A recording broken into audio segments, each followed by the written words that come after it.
a carta dos bispos em relação à situação do país.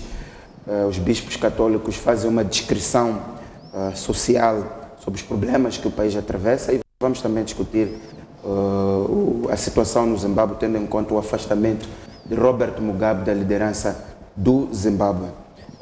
Mariam, hoje começo por si. Vamos começar por este tema que é a situação econômica do país, olhando para os aspectos que se levantam. Os alertas do governador do Banco de Moçambique, que 2018 será um ano difícil, com riscos de aumento generalizado de preços.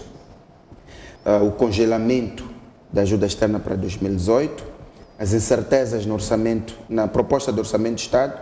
Portanto, este orçamento de Estado para 2018 prevê despesas de 303 mil milhões de meticais contra receitas de 223 mil milhões. Só em 2017 o Estado já está a encontrar dificuldades de atingir as metas em termos de receitas previstas. O déficit é de cerca de 80 milhões de meticais, que a previsão, de acordo com a proposta de orçamento, é preencher com crédito interno, externo e donativos. Há uma pressão ao crédito interno. De maio a setembro, a dívida interna do Estado cresceu de 33 mil milhões e 500 para 45 mil milhões e 300. Ou seja, em 6 meses o Estado foi buscar a Banca Nacional 11 mil milhões e 700. Como é que vai ser o ano 2018, olhando para todos estes aspectos, olhando para algumas decisões que também vemos ao nível do nosso Estado, que dão a indicação de não parecer que o país está a viver um momento difícil em que vive? Estamos a falar, nomeadamente, no princípio do ano de aquisição de viaturas para a Assembleia da República e, mais recentemente, através do Fundo de Desenvolvimento de Transportes, a aquisição de uma aeronave no valor de 10 milhões de dólares. Acho que a tua pergunta se responde a ela própria. E estamos, entre aspas, a viver o ano que estamos, que tem essas características todas que tu estás a dizer. Temos endividamento do Estado, quer a nível interno, quer a nível externo. Temos endividamento do Estado junto dos seus fornecedores, porque tem uma fatura de 29 milhões de meticais por pagar a fornecedores que ainda não foi paga, e os impactos que isso tem necessariamente na economia. Tens um crescimento de 3% da economia, do PIB da economia. Tens também projeções do Fundo Monetário que apontam que o crescimento será na mesma linha no próximo ano. Significa que não há crescimento, estaremos mais ou menos no mesmo comportamento. Então, o próximo ano será uma continuação do ano que já estamos a viver e que não é famoso quando olhamos estes indicadores macroeconómicos. Significa que as empresas vão continuar em pressão para manter as suas atividades ou reestruturar as suas atividades. Significa que as famílias continuarão a ver o seu poder de compra a reduzir, que já estamos a viver isso este ano. Nós, com o mesmo valor, conseguimos cada vez mais comprar menos bens e serviços, e estamos a observar, em geral, uma subida do custo de vida e também dos próprios serviços prestados pelo Estado. Tivemos recentemente a subida do custo de energia, por exemplo. Tudo isso impacta o orçamento das famílias. E temos também toda a conjuntura da política monetária e fiscal do Estado. Quando tu tens uma autoridade tributária que vem à televisão e depois vai implementar o bater porta a porta para angariar recursos para o Estado, são sintomas de que a economia não está bem, não há uma estratégia clara para essa economia sair dessa situação e qual é o papel de cada ator para a solução. Por outro lado, significa que teremos mais um ano na continuação, se não pior, do que este ano, porque as empresas e os empregadores estão a continuar a enfraquecer-se e irão enfraquecer-se ainda mais na conjuntura que temos. Acho que é preciso também salientar que tu mencionaste bem o orçamento do próximo ano, 303 milhões de meticais, grosso modo, dos quais o Estado vai gastar 88 milhões em salários, ou seja, o Estado está aberto apenas para prestar os serviços mínimos e dispensáveis. Vai pagar os seus salários e algumas despesas indispensáveis. E, por exemplo, está a prever para o ano gastar 26 milhões de meticais em compras de bens e serviços. Como é que o Estado vai pagar essas compras de bens e serviços quando tem dívida acumulada deste ano de 29 milhões? Qual é a estratégia para restabelecer o funcionamento mínimo normal da economia, cumprindo com as suas dívidas e também reinvestindo através de novas compras de bens e serviços? a questão do déficit, como tu dizes, mais um ano de congelamento da ajuda externa, sem perspectivas de como é que se vai resolver o impasse com os parceiros de cooperação. Temos 80 milhões de déficit. Como é que vamos nos financiar esse déficit? É por via da dívida interna, e tu mencionaste bem que a dívida interna está a crescer, já estamos nos 45 milhões de meticais, os 11 milhões que subiram só nos últimos 6 meses. Então, quais são as estratégias? Portanto, até onde é que nós podemos nos continuar a endividar com o Estado e como é que esse endividamento vai ser pago sem que continue a afetar o bolso das famílias, o bolso do cidadão e também o bolso dos empregadores e do setor privado. Então, acredito que é um ano, quer dizer, vamos comemorar um final do ano não muito feliz. Exato. Mariam, em relação ao crédito interno, esta subida que temos estado a acompanhar não acarreta o risco de criar uma bolha e termos problemas no futuro? Há vários riscos que decorrem daí. Qual é o montante de dívida interna que se vai emitir? Está-se a emitir constantemente e tem sido a estratégia do Estado para se financiar, para fazer face às suas despesas do dia a dia, pagar salários e prestar alguns serviços. Mas quais são os efeitos na economia quando o Estado quando chegar às datas de vencimento de pagar essa dívida e o Estado for incapaz de pagar? Tudo bem que para quem empresta e quem compra esta dívida interna é um instrumento apetecível, porque sabemos que o Estado em algum momento vai pagar e vai pagar com todos os atrasos, juros, etc., associados a esse pacote. Mas isso afeta a nós, os cidadãos, porque significa que os serviços que nós estamos a esperar do Estado vão continuar a ser reduzidos e quando os recebermos continuarão a ser caros. Então, também o efeito no setor financeiro. Qual é o papel da banca? O que é que vai acontecer a uma banca fraca que nós já temos, que tem taxas de juro e todo um conjunto de serviços bastante caros e inacessíveis, quer ao cidadão, quer às empresas? Porque é que nós, o cidadão e as empresas, que queremos fazer uma vida num determinado ritmo, estamos a ser afetados pelo facto de o governo se estar a endividar? Como é que se gera estas situações? Eu também não tenho respostas, mas acredito que não somos os únicos que estamos a viver por isso. E temos ouvido na Mosefo alguns exemplos de outros países. E acredito que é importante uma reflexão séria, profunda e uma estratégia da dívida muito clara. Também continua pendente qual é a estratégia do governo para endereçar os resultados da auditoria forense que foi feita. Neste momento, os impasses que temos em alguns momentos, por falta de gestão do contexto. E porque é uma gestão reativa em vez de ser uma gestão proativa. E nós, neste momento, temos que assumir que estamos em crise. E o que é que a gente faz nas nossas vidas em casa quando estamos em crise? Revemos, tu em casa com os teus filhos. Se tens miúdos que vão à escola, que precisam de transporte, etc., o que é que tu fazes? Vais ver onde é que tu podes poupar. Depois vais ver que coisas podes realmente deixar de consumir. Esse tipo de raciocínio é importante dentro da estrutura e da máquina do Estado. E parece que há duas velocidades dentro da máquina do Estado. Por um lado há este discurso de austeridade, mas por outro lado estamos a ver algumas iniciativas de despesa que é difícil de explicar. Exato.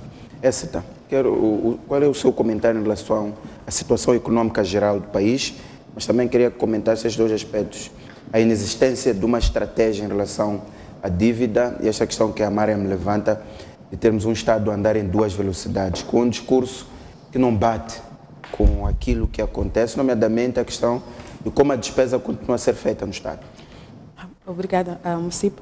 Vou começar mesmo por estas duas questões, porque acho que vão ajudar-me a contextualizar. A questão de, por um lado, ouvirmos que é necessário poupar e ser parte do discurso oficial, portanto, uma política ou um chamamento à austeridade e, por outro lado, chegarem-nos também algumas despesas que eu considero adiáveis. Portanto, estão num contexto em que pesa, embora serem legais, pesa, embora estar definido, estar estatuído, penso que todos os detentores de cargos públicos conseguem e podem muito bem perceber a necessidade de se adiar, por exemplo, a compra de uma viatura de grande cilindrada e substituir-se por outra, se calhar mais consentânea. Se for o caso de novos, portanto, podemos chamar ingressos. Mas já tivemos também este debate que muitos destes a quem vão ser alocadas estas viaturas, por exemplo, já têm algumas. Seria uma questão de upgrade, que eu acho que não faz sentido. Lembro-me que há 2, 3 semanas neste mesmo espaço teríamos discutido exaustivamente e o meu ponto era, acima de tudo, o timing, em que anuncias, pedes, portanto, a cooperação, a empatia de todo um povo para a austeridade e logo a seguir anuncias, portanto, grandes compras, grandes despesas. Portanto, eu penso que aqui não precisamos de grandes lições, é preciso que o Estado ouça e faça, portanto, da sua grande Bíblia, o discurso do governador do Banco de Moçambique, no sentido que da parte, portanto, do Banco Central, tudo foi feito. Até onde se podia fazer, até onde se podia mexer, até onde se podia, vamos lá, julgar, inclusive com taxas, com indexações, foi feito. Portanto, se calhar é preciso agora dar um espaço para que o governo faça também a sua parte. Porque é preciso equilibrar. Se tomamos que um lado apenas puxa, esta corda pode arrebentar. Que as pessoas agora... Portanto, a política monetária por si só não resolve o problema. É preciso que o lado fiscal também ponha, portanto, mão na massa. E algumas destas despesas podem ser adiadas. Como disse, não quero entrar muito no discurso da legalidade, porque estas coisas estão lá escritas, são leis, são regulamentos, está claro, isso, acho que todo mundo tem consciência, mas quero acreditar também que um bom servidor público deve assumir também consentimentos e, acima de tudo, pode também abrir mão de grandes cilindradas, viaturas de grandes cilindradas, por umas, se calhar, não precisam, se calhar, ser tão modestas como cidadão comum, como a Écita, mas é possível diminuir ali. Uma viatura de 11 milhões pode ser substituída por uma, se quisermos até admitir que nos entrem mais ao bolso, de 2 milhões. Continua a ser digna. Eu continuo a achar que há dignidade numa viatura de 2 milhões. A inexistência de estratégias de dívidas. Se calhar eu diria que neste momento nós temos um país bloqueado. Temos um país bloqueado, não tem ajuda externa, os poucos parceiros de cooperação que ainda fazem alguma coisa deixaram bem claro que vão apoiar apenas setores sociais e são programas, portanto, é um apoio programático, portanto, muito direto e claro. Não é necessariamente a conta geral, não é o orçamento geral do Estado. Isto não está a acontecer. Onde ir buscar dinheiro? Portanto, o Estado estamos a ter aqui um governo que tem que continuar a funcionar, continuar a prover os serviços que prometeu, que aprovou, mas de forma, vamos lá, diria até particular. Portanto, tem que ir endividar-se a banca, tem que ir buscar dinheiro e dar garantias muito concretas de pagar e assumir prazos concretos também para este pagamento. Em alguns casos, os prazos são largamente, portanto, extrapolados.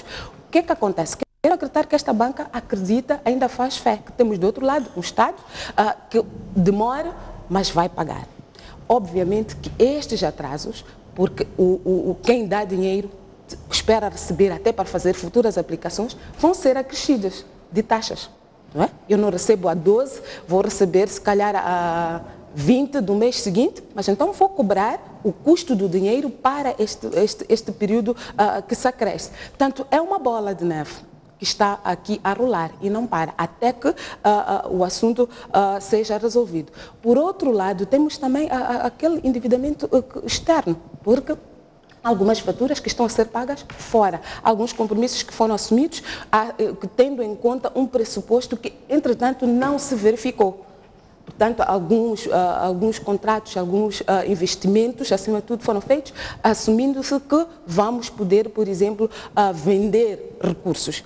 Que esses recursos continuam no subsolo e não há perspectiva, pelo menos a breve trecho, de quando é que serão explorados e a que preço vender. Podemos vender a impostos futuros? Podemos, mas eu me pergunto, fazes isso numa situação em que estás pressionado, que estás bloqueado, a que preço vendes? Qual é a tua possibilidade ou a tua margem de barganha? Se eu te digo, tu me ofereces 10 e eu digo não, eu pago a 5. Entretanto, tens faturas a cair todos os dias e o tempo passa, e quando o tempo passa, ele urge. Será que eu não baixaria até para 3? Então, vale a pena pressionar-se ou antecipar-se e vender a preços, aplicar impostos futuros ou tentar ganhar tempo? Penso que neste momento nós temos um governo que está a tentar gerir, está a tentar ver até onde aguenta e enquanto isso vai tirando de onde pode, obviamente com os seus custos, com os seus riscos, que não são nada poucos e têm estado a aumentar. E o exemplo disto é que hoje nós temos, portanto, de maio a setembro, a nossa dívida, o nosso crédito interno foi pressionado numa margem de cerca de 11 milhões. Quase 12 milhões, podemos assim dizer, são 11 mil milhões e 700. É muito. Portanto, para este preço, para um curto espaço de tempo... Este quadro que descreve, como é que poderá ser a nossa economia em 2018 e já a seguir em 2019? Bom, eu acho que o quadro que foi nos apresentado pelo governador do Banco de Moçambique, neste momento, me parece mais real. Que é preciso que se pense e se tomem medidas adequadas. Medidas adequadas que seriam...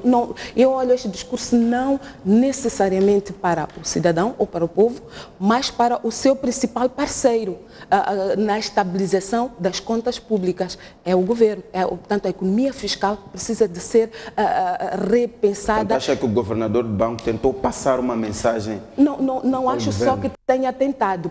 Eu diria mesmo que passou uma mensagem e fez de forma mais dramática e forma pública, de modo a chamar a atenção para que, se calhar, nós deste lado também façamos a nossa pressão. Ao elegermos este tema para debate, por exemplo, neste painel, estamos a fazer a nossa parte. Estamos a dizer que, olha, governo, é preciso pensar, é preciso rever algumas despesas e que podem ser adiadas. Não estou a falar de suspender ou de cortar. Se calhar isto implicaria um grande exercício, mas é preciso que adiem-se algumas despesas para que se possa continuar a pagar faturas muito reais. É preciso que se adiem algumas despesas que eu consideraria até supérfluas, para que o essencial continue a estar disponível na mesa e na vida dos cidadãos. Há faturas com a saúde, faturas com a educação, há faturas portanto, o custo da cesta básica, podemos assim dizer, que é bens de consumo imediatos.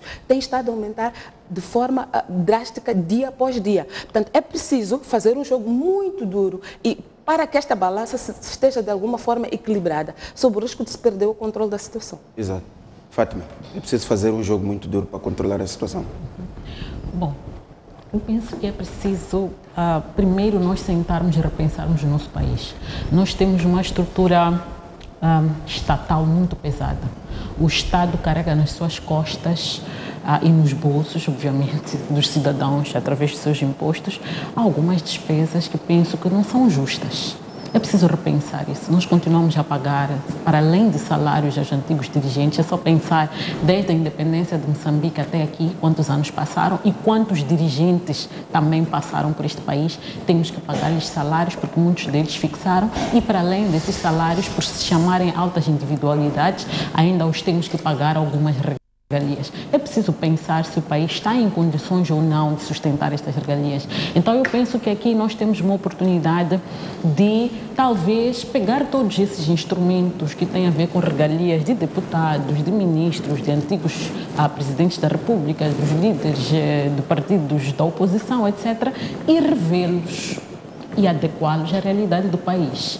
Adequá-los à realidade do país significa pensarmos que nós ainda somos um país pobre, ainda que venha o dinheiro do gás natural daqui a 5 anos, nós ainda temos um longo caminho pela frente, porque há investimentos prioritários que temos que fazer para chegarmos a esse nível de depois começarmos a distribuir dinheiro. Ainda não é o momento, ainda vamos ter se calhar uns 20 anos ou 30 para chegarmos aí. Temos que investir na educação, temos muitas crianças a estudarem em condições inadequadas que em dias como hoje, de frio, de chuva, não podem estudar. Precisamos contratar enfermeiros, médicos, para tratarem, darem vida e saúde aos nossos concidadãos por este país afora, sobretudo ao nível das zonas rurais. Portanto, há investimento, precisamos de estradas, de infraestruturas para viabilizar todo esse potencial que nós temos. O setor mineiro não decola adequadamente porque não temos infraestrutura. O setor de turismo está emperrado porque não temos infraestruturas para o fazer. Portanto, nós temos coisas muito mais prioritárias para colocarmos o nosso país como um país com condições normais para que surjam empreendedores que façam investimento e possam enriquecer sem ter que depender do negócio do Estado.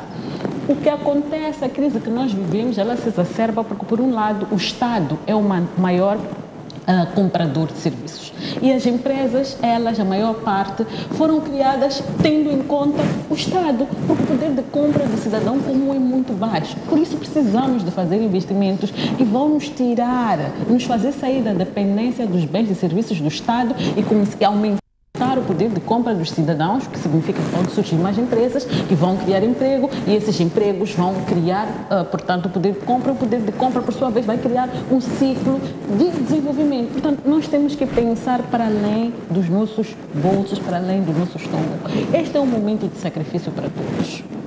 Nós estamos a pagar muito caro no chapa, não existe transporte suficiente e ele é caro. Estamos a pagar muito caro em energia, estamos a pagar muito caro em água, mas quando sabemos que há muitos neste país que não pagam nem 1%, portanto, do que nós pagamos. Então, penso que este é um momento de sacrifício para todos os moçambicanos, incluindo a nossa elite dirigista, e eu penso que aqui está uma ação muito concreta que pode ser tomada para, pelo menos, ir resolvendo até a longo prazo este problema, porque isto é uma distorção, e esta distorção é esta que de tempos em tempos nos leva à crise. Em 2010, se calhar nós já estaríamos a sentir o que estamos a sentir hoje em 2010, mas houve uma injeção do FMI, porque ainda estávamos nas graças do FMI. Agora não temos injeções do FMI, não temos como fazer equilibrar, portanto, a economia, portanto, com medidas administrativas. O FMI já não está ali para nos salvar, agora estamos nós por nós. O que é que fazemos? Então, eu penso que uma primeira medida é esta, rever todo o quadro relativo às regalias. Segundo, é preciso também rever o nosso orçamento do Estado, a forma como ele é apresentado. Temos um déficit de 80 milhões 80 mil milhões de meticais. Esses 80 mil milhões de meticais são ou não são supríveis? O que é que temos no orçamento do Estado que completa os 80 milhões que é imprescindível? Ok? Ou o que é que nós podemos retirar para podermos fechar este déficit e continuarmos a viver? Tendo em conta que o Estado assume que tem disponibilidade desses recursos, só lhes faltam 80 mil milhões. Portanto, o que eu estou a dizer é irmos ao orçamento e vermos dentro do orçamento do Estado o que é que nós não precisamos. Mas eu faço essa pergunta assim, Fátima. O que é que podemos tirar nesta proposta do Orçamento do Estado para 2018 para completar os 80 mil milhões de déficit? Eu não tenho tanto detalhe sobre o que é que podemos retirar, porque, como eu disse, o nosso Orçamento do Estado não é um orçamento transparente. Por exemplo, quando o governo fala das despesas de funcionamento, tem os encargos com salário, nós não sabemos se os encargos com salário têm a ver apenas com o salário que o funcionário vai receber ao final do dia, ou se também estão inclusos aí esses subsídios todos de combustíveis, rendas de casa, etc, etc. Se estão lá, penso que é importante que o Orçamento do Estado nos comece agora a mostrar nos encargos com salários o que efetivamente é o salário do cidadão, do funcionário público, pelo trabalho que ele desempenha, portanto, o direito que ele tem, e depois estas questões de regalias, benesses que os funcionários têm, que é para nós, a partir daí, vermos que salvaguardamos o salário das pessoas, que é justo, é de direito, e retiramos aquilo que é agrado que o Estado está a fazer, uma compensação, é uma atribuição que o Estado está a fazer por alguma razão, que neste momento não faz sentido dar a eles para ir retirando de outras pessoas. Portanto, como disse, é um momento em que todos temos que apertar a mão, por um lado. Por outro lado, nós vimos, por exemplo, a discussão ao nível da Assembleia da República. A Assembleia da República vai ter um orçamento de 1,5 bilhões de meticais e não nos diz exatamente para quê. É para pagar salários, é para fazer manutenção das instalações, é para arrendar casas, pagar os hotéis que os deputados entram e saem à vontade. É para quê? Então eu penso que nós temos que começar para ter uma visão muito clara dentro do nosso orçamento do Estado do que é que está lá descrito, o que é que cada rubrica significa, que é para nós facilmente dizermos ao governo, aos deputados, olha, isto aqui neste momento nós abrimos mão, achamos que não é importante, achamos que é preciso realocar daqui e colocar em outro lugar. Portanto, esta é uma oportunidade para nós mudarmos um pouco as coisas, nos reorganizarmos. Daí que eu falo da questão de que é preciso melhorar a transparência do orçamento. Há uma rubrica muito interessante que me parece que vai duplicar no orçamento de 2018, que é outras despesas. E é ali onde o gato se esconde. O governo diz que ele faz extrapolações, que é para poder prever encargos de pagamento da dívida, etc, etc. Eu penso que isso tem que ser transparente, é por claro no orçamento do Estado, que aqui nós prevemos o valor X como extrapolação, etc, etc, para resolver os encargos da dívida.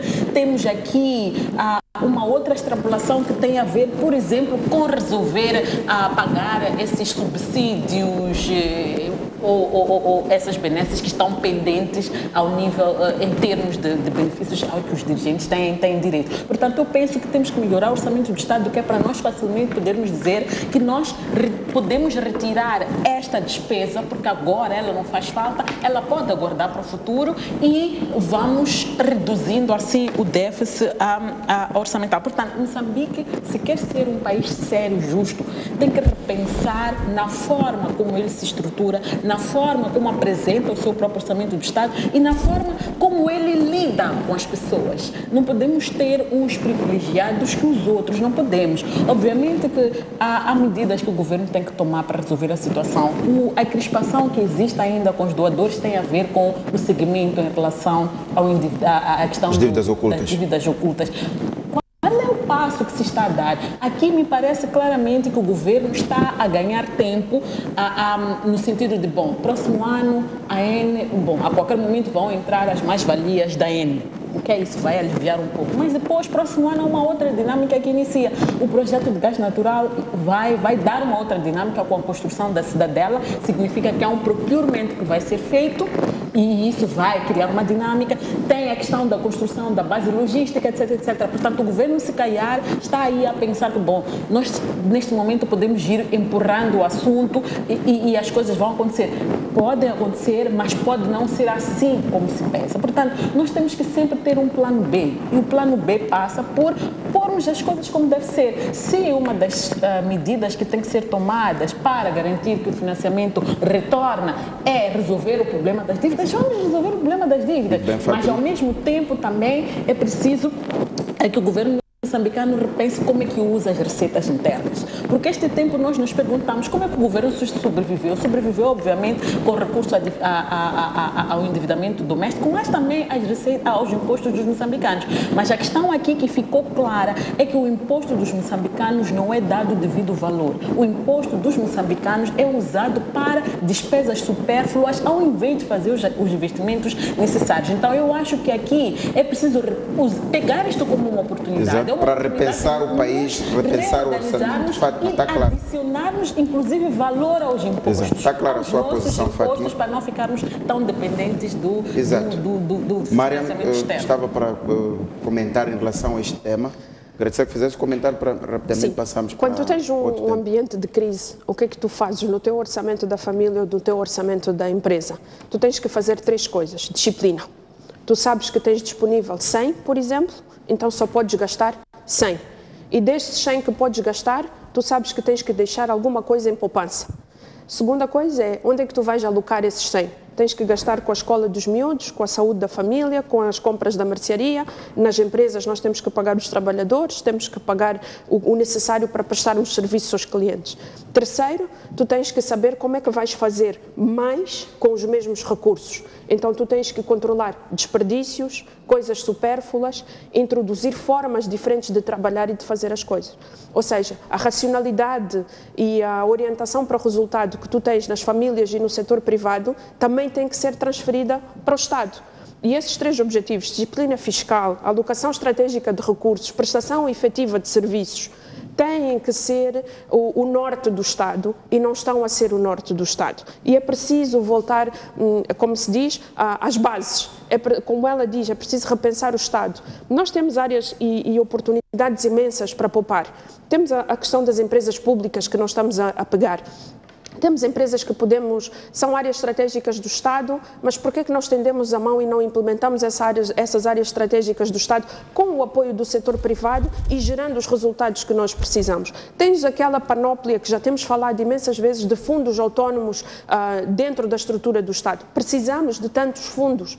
Tens a questão das regalias que ela está a falar, mas tens também a questão de que será que nós estamos a comprar o livro escolar, os medicamentos e outros bens do Estado da melhor forma possível? Será que e a um preço justo? Como é que podemos melhorar essas partes? Então eu continuo a dizer, aqui já não estou a falar como FEM, estou a falar como Mariam das Finanças Públicas e a dizer disciplina fiscal, alocação estratégica de recursos, a qualidade na prestação de serviços por via de fazer mais com menos, e é possível fazer isso. Só que é preciso que haja um Estado consciente e é preciso que haja um Estado com o leme na mão e que saiba a direção que tem que seguir e que faça sacrifícios para que possa exigir os sacrifícios das famílias e do setor privado. Estamos todos juntos no mesmo barco e só sairemos da situação onde estamos se continuarmos juntos no mesmo barco. E parece que não estamos. Iguais no mesmo barco. Vamos então passar para outro tema, nomeadamente a carta dos bispos católicos da Conferência Episcopal de Moçambique. Decorreu este mês. Os bispos descrevem o clima social, dizem que entre as várias feridas que fazem sofrer o nosso povo, verificamos a prevalência da corrupção e a violência generalizada, o aumento da pobreza em contraste com a acumulação da riqueza nas mãos de poucos, a falta de esclarecimento das dívidas ocultas e a devida responsabilização dos autores, o abuso dos recursos da natureza pela desflorestação, mineração e conflitos de terra, o desemprego que aumenta a instabilidade e desesperança na juventude, a fragilidade da paz, o excessivo número de mortes por acidentes de viação. Essa é uma conclusão, digamos, arrasadora dos bispos católicos. Bom, eu diria que os bispos foram iguais a si próprios, não é? Eles anualmente, ou sempre que podem, procuram olhar para as várias áreas do nosso Moçambique, tanto a área social, a área cultural, agora com mais enfoque devido à situação que estamos a viver, para tanto a área socioeconómica, e procuram ser também o mais, diria, ser a voz daqueles que podemos aqui dizer que não têm voz. Portanto, a voz daqueles que não têm voz, ou daqueles que querem também que as suas preocupações cheguem aqui, é que de fato o povo está a precisar de mais atenção. Mais atenção seria transporte, melhor transporte condigno, escolas com melhores condições, portanto apetrechadas, com livros, seria uma paz que durante muito tempo, se calhar, foi adiada. Agora estamos mais otimistas, é verdade, mas o espectro da insegurança continua lá, porque ainda estamos reféns de vontades. A paz em Moçambique ainda é uma questão de vontades. Portanto, se qualquer um acordar e decidir que eu já não quero esta acalmia, podemos voltar a ouvir tiros, podemos voltar a ter ameaça da livre circulação de pessoas e bens. A acumulação de riquezas. Este é também um debate que tem sido muito corrente e é um daqueles que eu normalmente costumo dizer, eu abstenho de me pronunciar, não é? Porque quando temos uns e outros, se calhar é mais fácil, não é, posicionarmos onde temos mais tranquilidade. E eu prefiro olhar para esta questão de acumulação de riqueza como aquilo que é o contrato social do Estado para com os seus cidadãos, é que deve ser preocupação nossa. E falamos aqui para coisas muito concretas. Transporte. Temos ou não temos? E se temos, em que condições? Portanto, o custo associado a estes transportes são comportáveis? Estamos equilibrados bem? Não seria possível todos estarmos bem, mas se olharmos para a densidade populacional da província, por exemplo, de Maputo, é possível que boa parte sinta-se confortável, portanto, aí encontramos uma resposta. E essa resposta tem que merecer uma reflexão. Claramente eu diria não. Por que não temos transporte? O que é que está a falhar? Não é? Porque olhar para os nossos problemas todos, saúde, educação, transporte, estou a focar só nas áreas sociais, pode dar-nos algumas respostas. Se essas respostas são neste sentido de que a riqueza de uns e outros, não sei, é que eu digo, abstenho-me de olhar para essa perspectiva. Eu prefiro dizer que sim, há problemas, alguma coisa não está bem. Continuamos a falar sobre a carecia do custo de vida. Por que é que estamos com este problema? É porque uns têm mais comida que os outros ou porque a população, os moçambicanos, não estão a conseguir comprar o suficiente para dizer eu tenho uma alimentação condigna para mim e para a minha família. E se não estão a conseguir comprar, o que é que está a falhar? E aí encontrar as respostas. Recursos públicos estão a ser alocados de forma eficiente, de forma eficaz. Falamos aqui, se calhar por termos exemplos muito recentes, podemos focar só estes. Fundo de transportes. Portanto, decidir concentrar o seu esforço num segmento de luxo, numa situação em que não há transporte. Faz sentido, é eficiente, é justo, seria, portanto, tolerável termos, portanto, este fundo a decidir concentrar-se no segmento. Não vou arriscar dizer não existe, porque teria dificuldade em trazer dados que contrariem isso.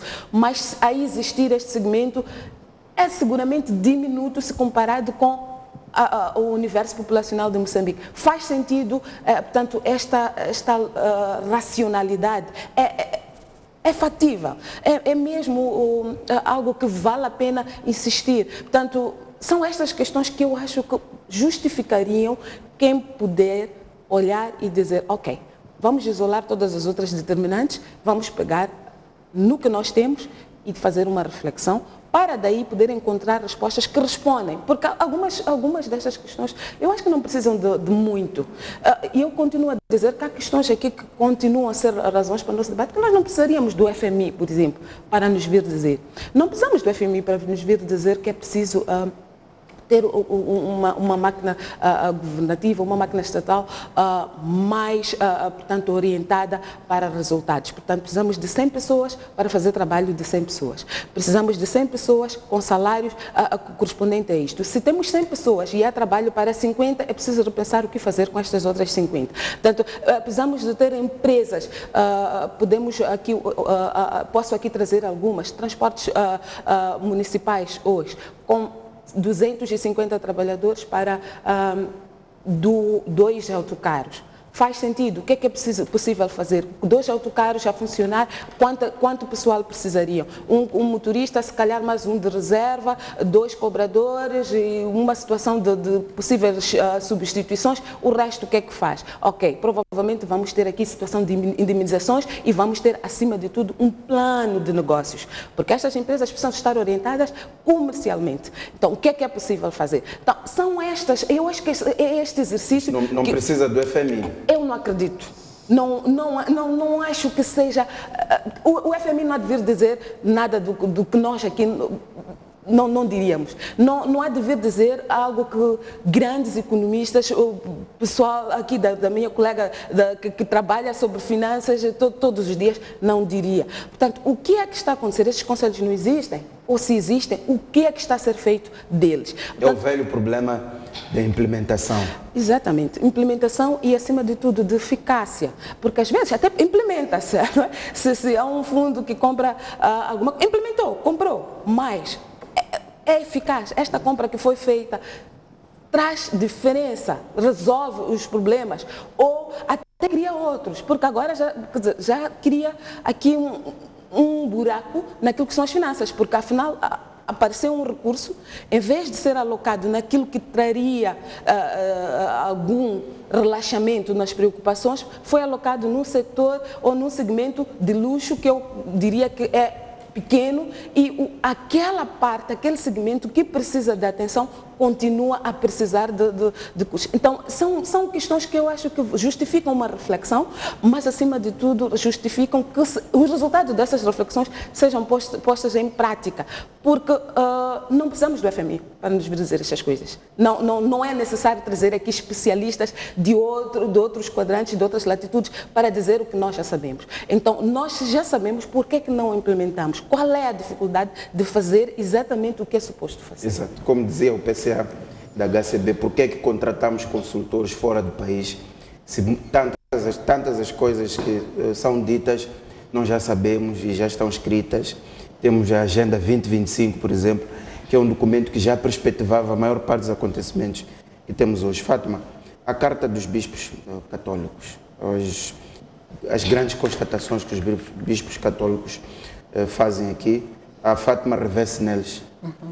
Bom, na verdade, eu nem acho que sejam constatações. Na verdade, eu penso que eles estão a reforçar, portanto, a descrição de uma realidade que todos nós, moçambicanos, conhecemos e nos revemos nelas. Podemos discordar em termos conceptuais sobre algumas questões, mas são, de facto, problemas que nos afetam no dia a dia. Todos nós sabemos que a corrupção nos rouba a oportunidade de desenvolvimento. Estamos a ver um FDA que está envolvido em situação de corrupção, mas é um fundo que foi criado efetivamente para dinamizar um setor importante para a economia moçambicana. E ao invés dos recursos serem alocados para esse setor, foram indivíduos beneficiar-se indevidamente desses mesmos recursos. Portanto, é um mal.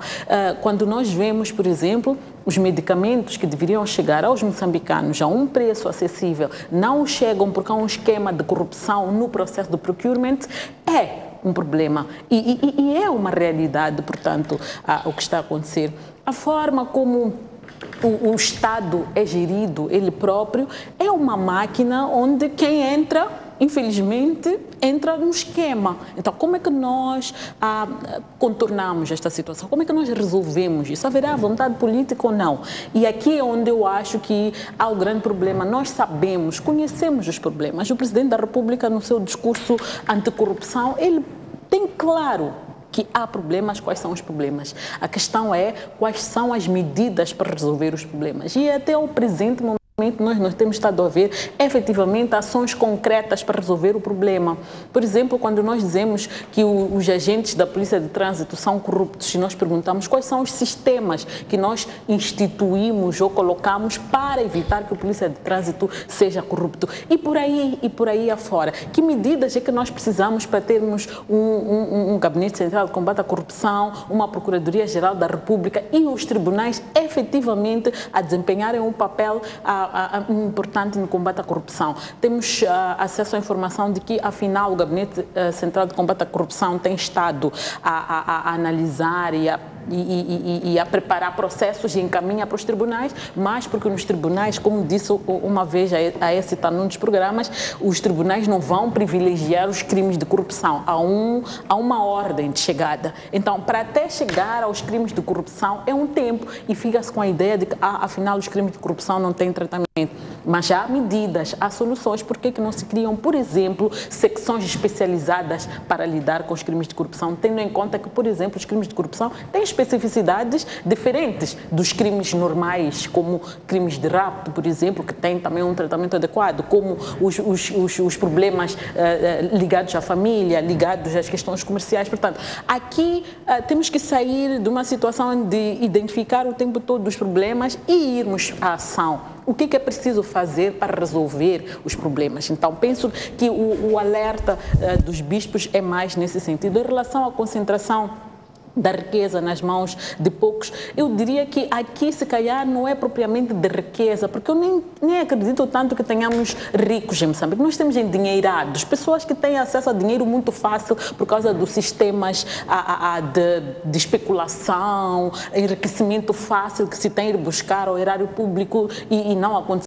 nada. Portanto, temos pessoas endinheiradas e isso cria desigualdades, porque nós temos um grupo de pessoas que de forma ilícita ou de forma lícita, até dentro de um sistema montado, se beneficiam em detrimento de outras pessoas. Temos, por exemplo, sistemas de alocação de investimento que não são claros. Por exemplo, como é que se justifica que uma província como a Zambésia pela orientação política que tem, obviamente, tenha menos investimentos que uma província de Gaza, por exemplo, que tem uma dimensão inferior à província, uma densidade populacional, um número de habitantes inferiores à província da Zambésia. Portanto, há coisas que nós podemos fazer para reduzir e resolver a questão das assimetrias que nós temos. A questão da paz é uma questão importante. Neste momento, o que nós vemos é que há dois grupos que estão a discutir. O que é que estão a discutir em concreto nós não sabemos aonde é que este processo vai. Se um dia acorda mal disposto e diz, bom, eu já não quero mais conversações contigo, voltamos à situação de insegurança. Portanto, penso que aqui a chamada de atenção é que a questão da paz é uma questão de interesse nacional e não uma questão de interesse partidário ou de interesse de grupos. E, portanto, o debate tem que ser inclusivo. A busca de solução para o problema deve ser inclusiva. Portanto, estão de parabéns os líderes, os bispos católicos, por mais uma vez nos refrescarem a memória de que temos problemas sérios que precisam de união de todos os moçambicanos, não olhar se é da direita, se é da esquerda, se é amarelo, se é azul, mas darmos-nos as mãos, porque este país é nosso e nós temos que lutar por ele. Não tem que vir o FMI nos ditar as regras. Nós sabemos, estudamos, temos técnicos, alguns dos quais que até estão ao serviço do FMI, que nos podem dar soluções de como pôr as coisas em ordem. O que nós precisamos, de facto, é ter a consciência de que temos que lutar por este país mais uma vez. Desta vez, não para nos libertarmos de um colono, mas para nos libertarmos desta forma de estar desinteressada, do Estado beneficiar a todos nós. As riquezas que estão aqui são para nós, moçambicanos, usufruirmos delas. Mária, a carta dos bispos católicos. Eu no outro dia recebi um daqueles vídeos que circula do WhatsApp e era uma pequena entrevista ao Papa, que perguntava ao Papa o que é que se faz, o que é que uma pessoa normal como nós faz quando está a passar por tempos difíceis. E o Papa sorriu e respondeu a essa pessoa, deve-se estar tranquilo. E os bispos aqui, como líderes espirituais, como líderes que estão na comunidade e que todos os dias vivem ao lado das mães, dos pais, dos filhos, precisam transmitir essa tranquilidade. Que por mais adversa que sejam as nossas condições, como país e como pessoas, nós não devemos perder a esperança. Então estes bispos têm que pintaram uma fotografia muito real da sociedade moçambicana e nós deveríamos sinceramente refletir sobre ela e dizer, precisamos de agentes de mudança e precisamos de líderes claros que nos ajudem a não exacerbar os problemas sociais que nós já vivemos e que nos ajudem a sair desses problemas sociais com tranquilidade, com esperança, sem perder esses dois objetivos de tranquilidade e esperança. Eu acho que aqui há alguns aspectos importantes. O facto de hoje ser cada vez mais difícil fazer negócios em Moçambique, cada vez ser mais caro fazer negócios em Moçambique por causa da corrupção e de outros tipos de pagamentos ilícitos e esquemas que funcionam. Hoje é cada vez mais difícil manter empresas formais a funcionar em Moçambique. E há um conjunto de coisas. Isso afeta o cidadão normal. Afeta o jovem que é desempregado, que não tem perspectivas de futuro e começa a crescer. Toda essa é uma camada de jovens empreendedores que querem ser empreendedores como uma alternativa a qualquer outra coisa que não é boa. Mas também não é qualquer pessoa que consegue e pode ser empreendedor. Temos que ter empreendedores, setor privado, líderes espirituais. Acho que a mensagem dos líderes aqui é clara, deve ser comungada com os líderes de outras confissões religiosas que não apenas a católica, de que precisamos de tranquilidade, mas precisamos de liderança. E há problemas sociais sérios de desemprego, de desmotivação, de corrupção, desencantamento pelo nosso próprio país e precisamos de resgatar isso. E só poderemos resgatar isso juntos, com liderança, com mudança. Gostava de fazer aqui uma pequena ligação a algumas das coisas que ouvimos na Mosefo. Tivemos a oportunidade de ter líderes, antigos primeiros-ministros, líderes do setor empresarial. E acho que é uma mensagem comum que passa nos discursos de toda essa gente. É preciso coragem para mudar. E depois, quando temos um plano de mudança, temos que ser rigorosos em implementar esse plano de mudança. E esse plano de mudança tem que ser feito com gerações mais jovens, com mais mulheres, okay? E assente em princípios de industrialização, automatização da produção, diversificação da economia e vários outros fatores. Então, eu acho que nós temos que sair um pouco da miragem de que os recursos naturais vão resolver todos os nossos problemas e gerir um país com uma agenda clara. Se temos que voltar a refletir sobre a Agenda 2025, vamos fazer isso. acho que todos estamos de acordo que somos capazes, temos capacidades técnicas e intelectuais para fazer isso como país. Precisamos é que o ambiente seja propício para isso e que haja uma liderança muito clara por parte do nosso governo para chegarmos lá. E estamos aqui e vamos trabalhar nesse sentido. Exato. 2 minutos para cada uma. Vamos passar para o assunto Robert Mugabe. Foi afastado do poder 37 anos depois de ter chegado a esta função. A pergunta que eu faço é: como é que um líder histórico, como é que um pai da nação, como é que um libertador, que não só para o Zimbábue, mesmo para Moçambique, para a Tanzânia, para a África do Sul, o Zimbábue foi importante, como é que é capaz de transformar-se num inimigo do povo e sair pela porta pequena, digamos assim, como estamos a ver Robert Mugabe, que podia ter deixado o poder e tornaria-se um herói do Zimbábue. Como é que os líderes chegam a este ponto? Bom, eu comecei a prestar especial atenção à situação no Zimbábue já há algum tempo, porque havia indícios de que alguma coisa não está muito bem. E havia indícios também de que o presidente Mugabe estava muito isolado no sentido de que até os seus pares tinham pouco acesso, ou talvez menos acesso do que era suposto ter. E havia algumas coisas que transpiravam aqui fora. Portanto, o Zimbábue já não era surpreendente ouvir pronunciamentos sobre alguma distância só da oposição. Havia ali aquilo que eu considerei um núcleo duro da própria ZANU, do presidente Mugabe, que também via-se que não está muito bem alinhados. Portanto, havia o presidente, por qualquer motivo, deixou de estar acessível e por essa via de poder governar. Penso que era uma questão de tempo, tanto que ele continuasse ali, porque algumas decisões parecia até não estarem a vir dele. A impressão que eu tinha é que ele já não estava ali muito a dirigir o país. Exatamente, não estava ali muito controlado. E é preciso dizer que estamos a falar de uma pessoa de 93 anos e que a natureza tem das suas. Ela até pode gostar do herói, pode gostar muito da figura, mas há coisas que são irreversíveis. Portanto, uma pessoa de 93 anos já notava-se algum problema de saúde, já notava-se que ele, inclusive, tinha dificuldades de locomover, tanto de estar a dirigir um país com problemas como o Zimbábue. E quero acreditar que o que nós vimos agora é que as coisas saíram de controle. Talvez tenham se precipitado, porque quer-me parecer que era suposto isto acontecer num ambiente propício, como um congresso, mas houve declarações, houve situações que precipitaram esta situação. E para que a ZANU não perdesse o controle do povo, porque o que eu pude ver é que há ali um problema, que é uma pessoa que claramente já não se enquadrava naquele puzzle. É importante tirar esta pessoa e trazer à terra aquilo que eu acho que é a esperança do povo zimbabueano. Quer-me parecer que o desafio começa agora. O Zimbábue, nós já conhecíamos os 37 anos de Mugabe, mas eu estou com grande expectativa de ver qual é o Zimbábue que vamos ter de agora em diante. Sem Mugabe, continua com ZANU-PF, continua ali com o mesmo povo. Parece-me que até recebeu muito bem os mesmos dirigentes que são da ZANU-PF, mas qual é a mensagem, qual é a agenda de desenvolvimento que vai trazer? Esta é a minha expectativa. Mariam, Robert Mugabe. Primeiro, viva Zimbábue. Acho que estamos como continente e como países aqui da região todos de parabéns por ter tido a oportunidade de assistir a esta grande mudança já esperada há muito tempo. Segundo, a todos os atores envolvidos a esse processo, pelo facto de terem conduzido o processo de forma quase tranquila e sem violência.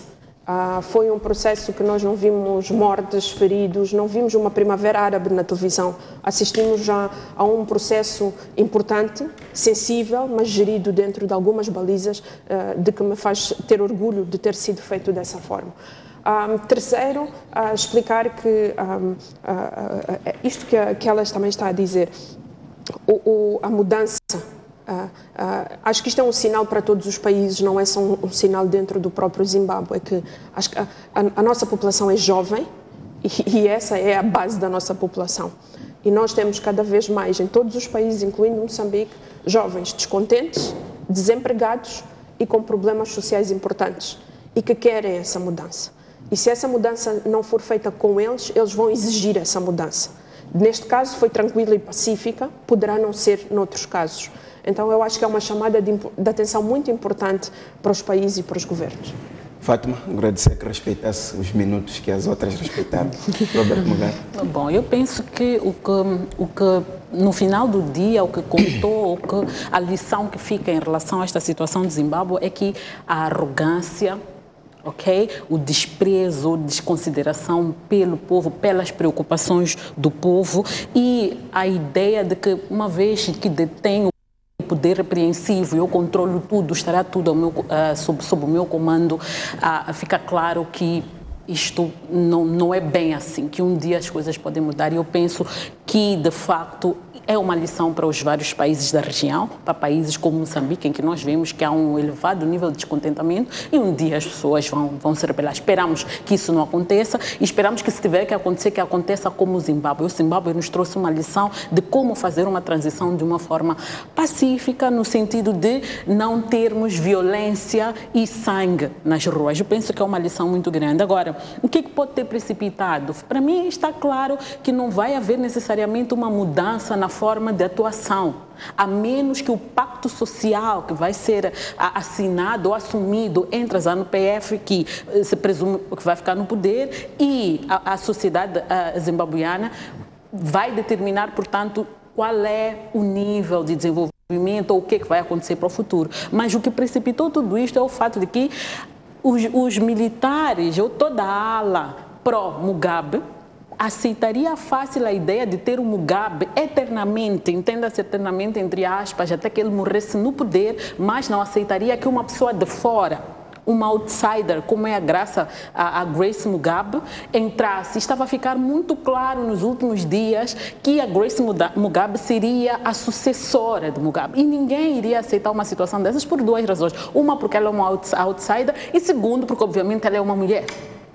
Então ficou claríssimo para mim que tudo isto foi precipitado um pouco por estes episódios. Não necessariamente pelo estado de saúde do Mugabe, porque me parecer que eles aceitavam muito bem, porque enquanto as coisas estavam bem para si, a idade do Mugabe, o tempo que ele ficou ali não importava. Então eu penso que tem que ficar claro aqui ao povo zimbabuiano não se entusiasmar muito com a ideia de que sim, foi um processo bom, os militares tomaram dianteira, mas não acreditarem muito que o fizeram em nome do povo, o fizeram porque os seus interesses estavam em causa e cabe a eles agora, como povo e soberano que é, garantir que há um novo pacto social que vai para além dos interesses, portanto, de grupos, mas toma os interesses de uma nação inteira. Zimbábue é um país viável, tem tudo para dar certo. É só voltarmos um pouco para o passado e vamos ver que mesmo a África do Sul, se as coisas correrem bem, vai ficar numa posição muito tremida como uma economia pujante ao nível do continente. Muito bem, os nossos 60 minutos estão feitos. Agradecer a vossa presença, a esta, Mariam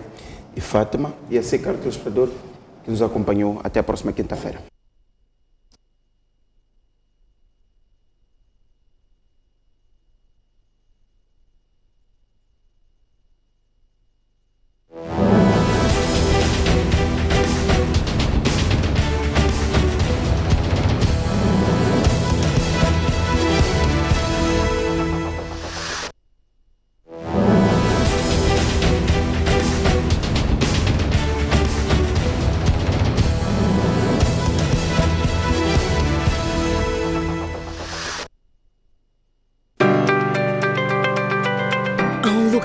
Onde todos nós podemos nos encontrar.